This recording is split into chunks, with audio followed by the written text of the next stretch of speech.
What does Loka Sangraha mean? Loka Sangraha, the concern for universal welfare, produces subjective results as well as objective. The subjective course, according to Hindu tradition, is only a means of attenuating the personal ego by diverting the goal of your actions from your narrow and cabined and cribbed personal self to the world at large. This practice slowly makes you a universal being. To follow this sadhana unaided is a laborious task. Even if you succeed there, you have not reached the goal, and then you seek a compassionate guru who takes you beyond it and establishes you in the ultimate truth.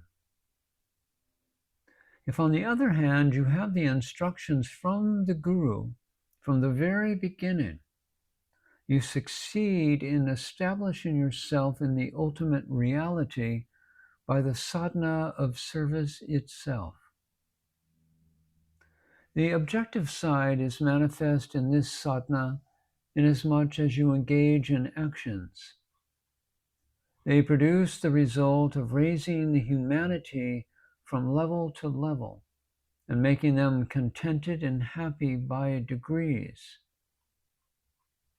Even after standing established in the ultimate reality, you may continue to perform actions of this nature, but knowing full well that your real character is not affected one way or the other. The course of Loka Sangraha, when rightly understood and followed as a sadhana under instructions from a guru, is not intended to improve the world or parts of it, as is professed by some faiths. When service of the world becomes your goal, you conceive the world not in the particular, but in the generic sense.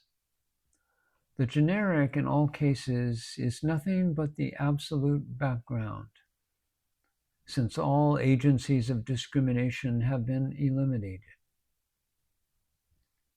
Therefore, your service is directed to Atma, the true self and real background. You are also told that the background of your personal being is the same Atma. This means you are serving yourself and you stand visualized as that Atma itself. Every action of yours in the light of this ideal of service brings you into contact with that common background Atma. And slowly you get established there. This is how Loka Sangraha takes you to the ultimate truth.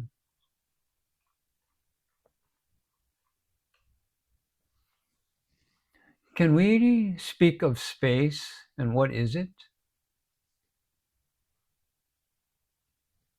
The ignorant man thinks of objects as existing in space, but space as this or that cannot remain over, independent of the objects themselves. Space and objects both being mutually dependent for their very existence, they can both be disposed of as unreal. And then consciousness alone is left over as reality. Therefore, space is a misnomer, and what appears as space is nothing but consciousness. Only that which supports the here and the there exists, and that is sat, or existence alone. Similarly, pure consciousness exists between two mentations or thoughts and supports the thoughts as well.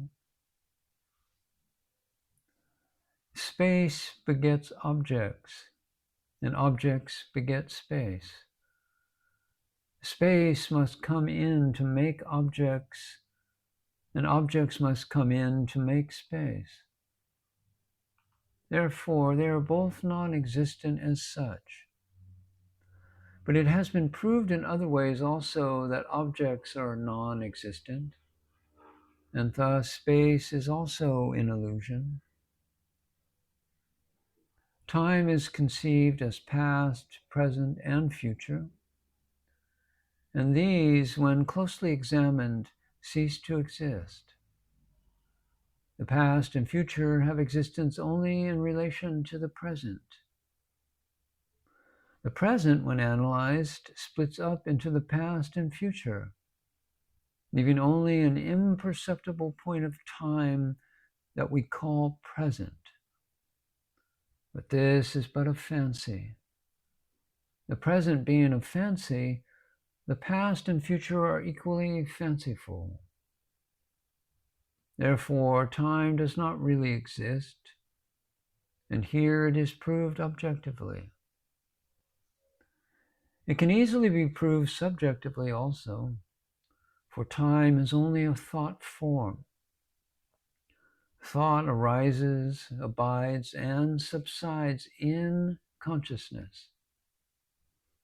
Therefore, time as such is non-existent and is in essence pure consciousness.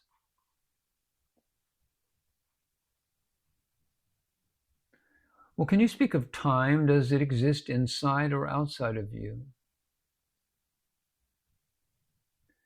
If it is outside, your thoughts and feelings, which are all inside, cannot be affected or conditioned by time.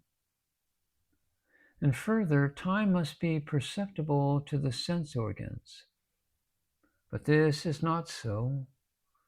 Therefore, time must necessarily be inside the mind. Next, we examine in the same manner if time exists in the mind, it is not perceived by the mind either. So we find it is neither there, but further inside you. Beyond the mind, there is nothing but the I principle, pure consciousness, and time cannot be there. Therefore, time as time is not. And if it exists, it is Atma itself. Let's speak of space. Do you perceive space? If so, with what organ? If you say with the eye organ, it can perceive only form, and space is not form. So space is never perceived outside, but is inside, just like time. Therefore, space is also not, and if it exists, it is Atma itself.